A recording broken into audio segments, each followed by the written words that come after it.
성도를 위하는 연보에 관하여는 내가 갈라디아 교회들에게 명한 것 같이 너희도 그렇게 하라. 매주 첫날에 너희 각 사람이 수입에 따라 모아두어서 내가 갈 때 연보를 하지 않게 하라. 내가 이를 때 너희가 인정한 사람에게 편지를 주어 너희의 은혜를 예루살렘으로 가지고 가게 하리니 만일 나도 가는 것이 합당하면 그들이 나와 함께 가리라. 내가 마게도냐를 지날 터이니 마게도냐를 지난 후에 너희에게 가서 혹 너희와 함께 머물며 겨울을 지낼 듯도 하니 이는 너희가 나를 내가 갈 곳으로 보내어 주게 하려 함이라.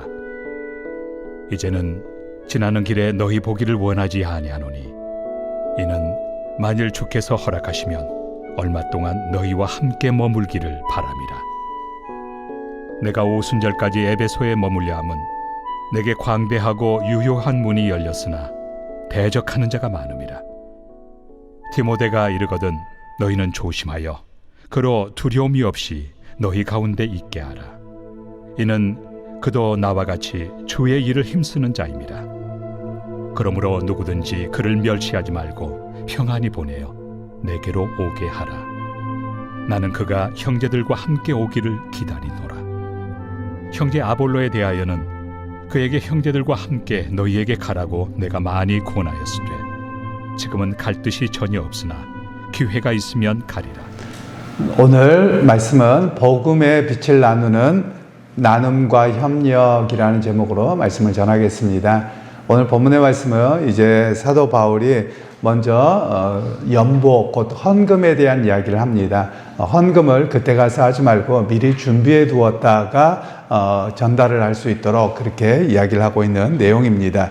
즉 믿음의 사람들을 이야기할 때 헌금 생활에 대한 이야기를 여기서 하기보다는 오히려 복음의 역사를 위해서 너희가 선교하고 또 같이 함께 된 다른 지역의 교회를 어떻게 도울 것인가 이런 이야기로 말씀을 하고 있습니다.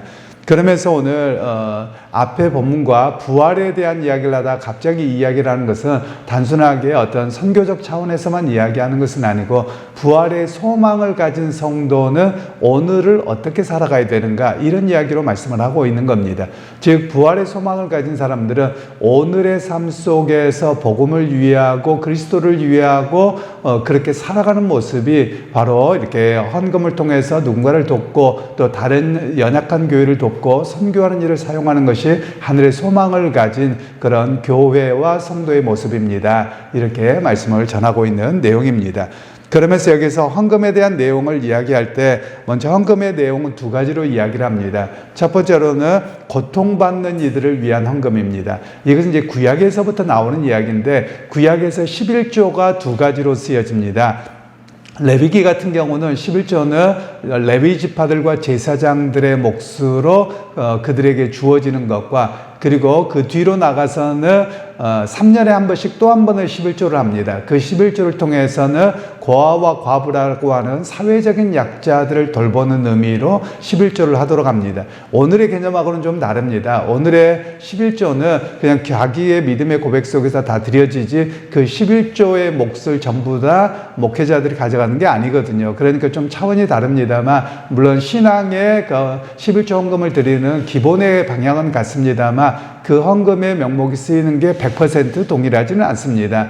그렇지만 이 구약에서부터 신약으로 이어지는 정신은 11조를 통해서 하나는 목회자들, 즉 헌금을 통해서 교회 교육자들의 생계를 책임져야 되는 목과 함께 또 하나는 주변에 지역이 됐던 교회가 되었던 또는 타국이 되었던 사회적인 약자를 돌보는 구제 헌금의 성격으로 이야기를 하고 있는 겁니다. 그래서 그것을 통해서 무엇을 하느냐, 우리가 많이 남았으니까 그들을 돕는 것이 아니라 우리가 하늘의 소망을 가진 사람이기에 또 주의 상호랑으로 그들을 섬깁니다. 이런 고백이 담겨져 있는 헌금의 내용이 첫 번째가 되겠습니다. 그리고 두 번째로는 복음을 전하는 동역자들에 대한 배려를 이야기합니다. 그러니까 이것도 앞에 말씀드린 것처럼 레위기에서부터 연결되어지는 것인데, 레위기에서는 이미 하나님의 복음을 위해서 분깃을 세상으로부터 갖지 않았기 때문에 공동체가 그를 책임져야 된다라고 하나님이 명령하셨던 내용입니다. 그래서 그것이 신약에도 여전히 이어져서 너희가 이 헌금을 통해서 복음을 전하는 사역자들을 위한 책임과 배려가 바로 있어야 되는 헌금으로 오늘 이야기를 하고 있는 내용입니다. 그리고 이제 두 번째 말씀에는 2절 말씀에 매주 첫날에 너희 각 사람이 수입에 따라 모아두어서 내가 갈 때에 연보를 하지 않게 하라. 여기서 매주 첫날이라는 말은 어떤 날이냐면 일요일을 말합니다. 우리가 달력에서도 보시면 첫째 날이 일요일, 주일이고요. 그리고 마지막 날이 토요일입니다. 우리가 생각을 좀 바꿔야 되는 게, 요즘에 텔레비전이나 이런 데 보면 주말이라고 하면 토요일과 주일을 자꾸 주말이라고 해요. 그 말은 틀린 말입니다. 정확하게 주말은 금요일 퇴근해서부터 토요일까지가 주말이고 주의 시작은 일요일입니다. 그래서 우리가 하나님의 창조의 날짜를 이야기할 때 첫째 날 창조가 일요일입니다. 이렇게 월요일이 아닙니다. 그래서 월요일은 두 번째 날입니다. 그리고 토요일은 안식일입니다. 그런 개념들을 우리가 좀 잘 이해할 필요가 있는데, 우리가 안식일에 대한 이해도 좀 부족합니다. 왜냐하면 우리나라 말에는 그냥 토요일 이렇게 되어져 있는데, 유럽권에 가잖아요. 그러면 월요일은 두 번째 날, 세 번째 날, 그리고 일요일은 도밍고라고 해서 주님의 날이라고 씁니다. 주님의 날, 두 번째 날, 세 번째 날, 그래서 여섯 번째 날까지 가고, 일곱 번째 날을 사바도라고 해서 히브리어로는 안식일을 샤밧이라고 합니다. 그래서 이제 서양 사람들이 사바도 이렇게 부르게 된 것인데, 토요일이 안식일입니다. 그러면 우리는 안식일을 지키지 않습니다. 우리가 지키는 날은 매주 첫날입니다. 예수 그리스도께서 십자가에 죽고 부활하신 날을 기념하는 것이 기독교의 신앙이고, 그날이 어떤 날이냐? 새 창조의 첫날입니다. 그리스도 안에서 우리를 새로운 피조물로 부르셨고 새하늘과 새 땅을 바라보는 새 백성으로 부르셨기에 우리는 새날에 주님을 새 생명으로 찬송합니다. 이것이 바로 유대교와 다른 우리의 신앙입니다. 그래서 오늘 사도 바울은 복음을 전해서 매주 첫날 모여라. 그 모일 때 너희가 헌금을 미리 준비했다가 내가 갔을 때 그때서 야 헌금 내라 모여라 이렇게 하지 말고 미리 준비했다가 헌금을 드리고 또 이렇게 사례를 드리고 하는 것이 올바른 일이다. 이렇게 이야기를 하고 있는 내용입니다. 그러면서 이 본문의 말씀을 통해서는 우리에게 헌금이라고 하는 것은 어떻게 해야 되느냐? 미리 준비된 자세로 우리가 헌금을 드려야 된다. 이런 의미로 이 본문에서는 우리가 적용할 수 있겠습니다. 그리고 이제 9절 말씀에 이렇게 이야기하는데요. 8절 9절 내가 오순절까지 에베소에 머물려 함은 내게 광대하고 유효한 문이 열렸으나 대적하는 자가 많음이라. 그가 사도 바울이 에베소에 머물려고 했던 이유가 여러 가지가 있는데, 그래서 복음 전하는 일이 광대하게 열렸기 때문이다 라고 말씀을 합니다. 그런 이유가 뭐냐면 이 로마 제국 시대의 3대 도시 중에 하나입니다. 첫 번째 도시는 로마가 되고요. 그리고 두 번째로는 이집트에 있는 알렉산드리아가 되고, 그리고 세 번째는 지금의 뚜르키에 있는 에베소 지역이 됩니다. 그러니까 세계 대륙에 걸쳐 있는 3대 관문 중에 하나거든요. 그런 것을 통해서 사도 바울은 이 에베소를 통해서 복음의 역사가 얼마나 이렇게 일어날지 그걸 보게 되는 것이죠. 그걸 통해서 사도 바울은 하나님의 복음의 역사가 얼마나 광대하게 열려 있는지, 그가 유대인에게만이 아니라 온 인류에게 복음의 역사가 열려 있는 그림을 그리게 되는 것이죠. 그러면서도 그가 또 무슨 이야기를 하냐? 대적하는 자가 많다. 이렇게 이야기를 합니다. 그런 이유는 에베소에서 그가 두 가지를 경험합니다. 하나는 그에게 그 많은 사람들이 그가 바울과 실라가 복음을 전할 때 그들이 원형 경기장에 사람들을 데리고 와서 극장에 데리고 와서 위대한 아데미여 아데미여 이러면서 외쳤던 그런 장면이 있죠. 그러니까 복음의 역사가 나타나려고 할 때 그 지역에 있는 사람들이 얼마나 많은 방해를 했는지 그가 경험을 하기도 했고, 또 타 지역을 갈 때마다 유대교인들이 와서 온갖 분란을 일으켰던 그런 경험들이 있는 것이지요. 그런 모습 속에서 사도 바울은 하나님의 복음의 역사는 광대하게 세계를 향해서 열려 있지만 또한 그것을 방해하는 역사가, 악한 영들의 역사가 만만치 아니하다, 이렇게 이야기를 하고 있는 겁니다. 오늘 우리의 신앙도 마찬가지입니다. 먼저 무엇을 보고 어떻게 나갈 거냐가 중요한데요, 많은 사람들은 이 방해의 역사 이것만 봅니다. 제가 종종 그런 이야기를 하곤 했는데요, 우리가 뭐 직장뿐만 아니라 교회도 마찬가지입니다. 어떤 사역이 주어지거나 일을 해야 되겠다라고 하면, 하려고 하면 하는 방법이 보입니다. 그런데 하기 싫고 안 하려고 하면 핑계만 댑니다. 이래서 안 되고 저래서 안 되고 뭐가 법이 그렇고 뭐하고 맨날 이렇게 따집니다. 이건 기본이 뭐냐면 안 하려고 하는 겁니다. 그런데 하려고 하면 길이 보이고 방법이 보이는 것이거든요. 아마도 사도 바울은 우리에게 말씀하고 있는 것이 그겁니다. 광대하게 복음의 역사가 열려 있는데 악한 영들의 역사도 만만치 않은 거예요. 그럼 어떻게 할 것이냐? 여기서 머물러 있을 거냐? 두려워가 떨고 이것만 볼 거냐? 그렇지 않다는 겁니다. 하나님께서 이끌어 가시는 성령의 역사는 어떻게든 당신이 우리를 감동하고 사람을 감동하고 변화시키기 때문에 그것을 바라보고 나가야 됨을 우리에게 이야기합니다. 우리 그리스도인들이 바뀌어야 될 게 있습니다.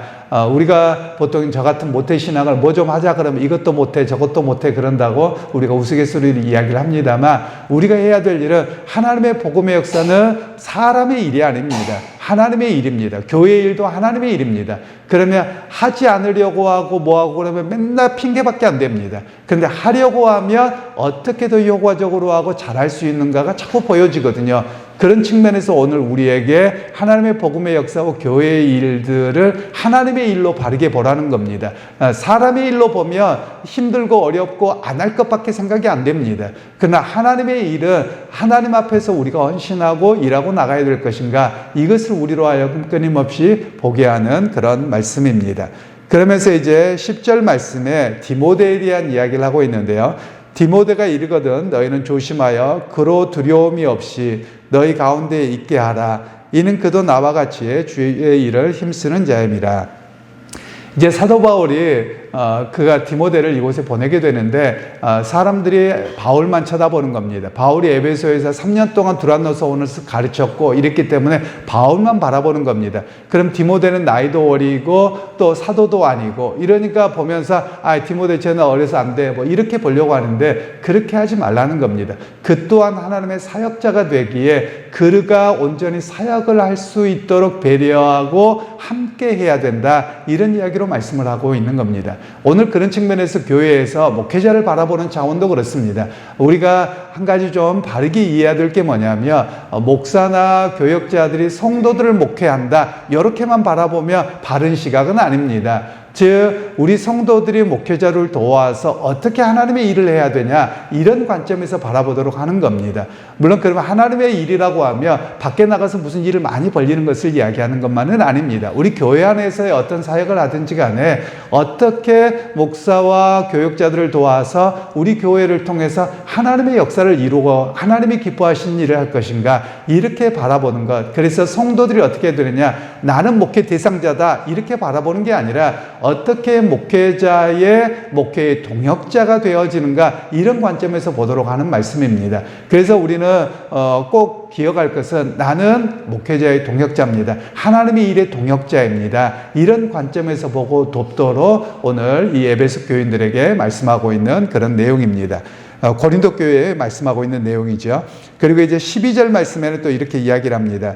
형제 아볼로에 대하여는 그에게 형제들과 함께 너에게 가라고 내가 많이 권하였으되 지금은 갈 뜻이 전혀 없으나 기회가 있으면 가리라. 아볼로라고 하는 사람이 오히려 바울보다는 처음에는 더 유명했던 사람입니다. 그런데 이 아볼로가 고린도 교회에 영향을 많이 미쳤고 또 이 고린도 교회가 아볼로를 굉장히 사랑했습니다. 그래서 이 조금만 힘들면, 또 고린도 교회 앞에 우리가 계속 보았습니다만 문제가 계속 있거든요. 문제가 생길 때마다 아볼로가 와서 우리를 목회하고 우리의 가르침을 줬으면 좋겠어요. 매번 이렇게 이야기를 하는 겁니다. 너희가 그렇게 사랑하고 그를 원해서 아볼로를 보내려고 했는데 그가 갈 뜻이 없었던 겁니다. 갈 뜻이 없어서 이만저만해서 가지 않는데, 그럼에도 불구하고 그를 미워하고 그를 멀리할 것이 아니라 그를 용납하고 기다려줬으면 좋겠다. 이런 이야기를 말씀하고 계시는 겁니다. 결국 오늘 이 아볼로의 결정을 바울은 존중하면서도 교회가 그것으로 인해서 척지지 아니하도록 말씀하는 겁니다. 사실 우리 한국 교회가 이 문제가 상당히 심각합니다. 물론 1차적으로는 목회자가 잘못일 수 있겠습니다만 우리가 보통 목회자가 떠나거나 또는 떠나보내거나 할 때 교회와 척을 지고 갈등이 굉장히 많은 걸 보거든요. 이거는 복음적이지 않습니다. 물론 목회자가 됐든 교인들이든 마찬가지입니다. 복음적이지 않습니다. 사실 이런 모습들을 끊어내야 됩니다. 누가 떠나가면 뭐 옛날대로 하자는 것이 아니라 우리가 목회자를 통해서 말씀을 배우고 가르침을 받고 신앙생활을 했다면 또 그를 잘 떠나보내고 좋은 관계를 유지하고 언제든지 만나며 정말 주의 복음을 위해서 함께 했던 그 기쁨을 누릴 수 있는 그런 모습이 되어야 된다는 겁니다. 바로 고린도 교회가 아볼로를 그렇게 원하고 했던 모습, 바로 그런 모습들이 우리 교회가 해나가야 될 그런 모습이라고 할 수 있겠습니다. 그래서 복음이라고 하는 것을 위해서 우리는 어떤 관계냐? 하나님 앞에서 서로의 동역자가 되어서 서로가 배려하고 나누고 함께하는 그런 사랑의 공동체가 바로 교회의 모습입니다. 라는 것을 이야기하고 있는 것이죠. 그러게 여러분 오늘 우리가 철저하게 하나님 나라의 관점에서 바라보는 성도님들이 되기를 소원합니다. 그래서 우리가 마음속에 목회자를 바라볼 때 목회자를 도와서 하나님의 뜻을 어떻게 이루어 드릴 것인가, 또 교육자들과 함께 우리 교회와 하나님 나라에 크게 볼 때 단순하게 교회가 아니라 하나님이 기뻐하실 만한 일을 어떻게 함께 할 것인가, 어떻게 돕고 그 복음을 위해서 할 것인가. 그러니까 목회자와 교육자들을 볼 때 그냥 한 사람의 도움으로 보지 말고 하나님의 복음을 사역자로서 우리가 어떻게 하나님의 복음의 역사를 감당할 것인가, 이렇게 바라보는 것이 우리 신앙의 바른 모습입니다. 그러게 여러분 오늘 하루를 살아가실 때 삶의 자리에서뿐만 아니라 또 기회가 되는 대로 교육자들을 도와서 하나님의 복음의 사역의 동역자로 여러분들이 모두 든든하게 서는 그런 믿음의 성도님들이 다 되시기를 주님의 이름으로 축원합니다. 하나님 은혜를 감사합니다. 오늘도 주의 말씀을 통해서 우리가 복음의 빚을 졌기에 그 복음의 은혜를 어떻게 나눌 것인가, 또 우리가 단순하게 목회 대상자가 아니라 목회의 동역자가 되어서 하나님의 뜻을 이루어드리는가에 대한 말씀을 들었습니다. 우리 각자의 삶의 모습들이 지치고 때로는 바쁘기도 하지만 그러나 우리를 그리스도를 알게 하시고 하나님 나라의 소망을 가진 부활에 참여할 자로 우리를 부르셨사오니 이 땅에서도 거룩함으로 함께 도와 하나님의 일을 이루어가는 동역자들이 다 되게 하옵소서. 예수님의 이름으로 기도하옵나이다. 아멘. 우릴 하나로 부르셨네. 주 안에서 형제된 우리 십자가에 보여 자유케 했네. 구원받았네. 주의 날은 멀지 않았네.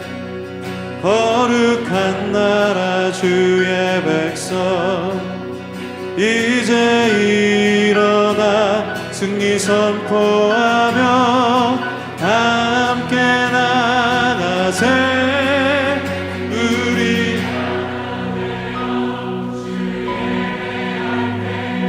아버지의 나라 여기 임하시네. 모든 나라 족속 백성 만원에서 주의 이름 높이네.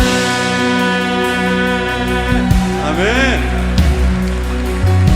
자, 우리 다시 한번 선포합니다. 우릴 하나로 부르셨네. 주 안에서 형제된 우리 십자가에 보여 자유케 했네. 구원받았네. 주의 날은 멀지 않았네. 거룩한 나라 주의 백성 이제 일어나 승리 선포하며 함께 나가세. 우리 하나 되어 주를 예배할 때 아버지의 나라 여기 임하시네. 모든 나라 족속 백성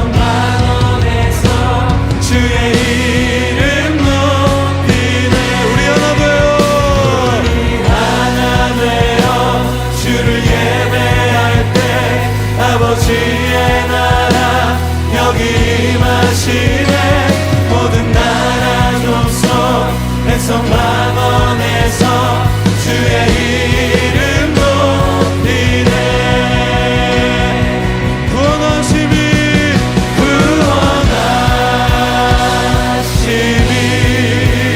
보좌에 앉으신 우리 하나님과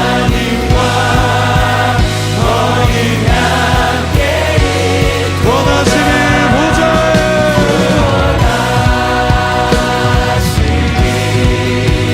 보좌에 앉으신 우리 하나님과 우리 다시 모두 손 높이 들고 이 기운 땅을 선포합니다. 구원하심이 보좌에 앉으신 우리 하나님과 어린 양께 있구나. 우리 하나 되어 주를 예배할 때 아버지의 나라 모든 나라 백성 방언에서 주의 이름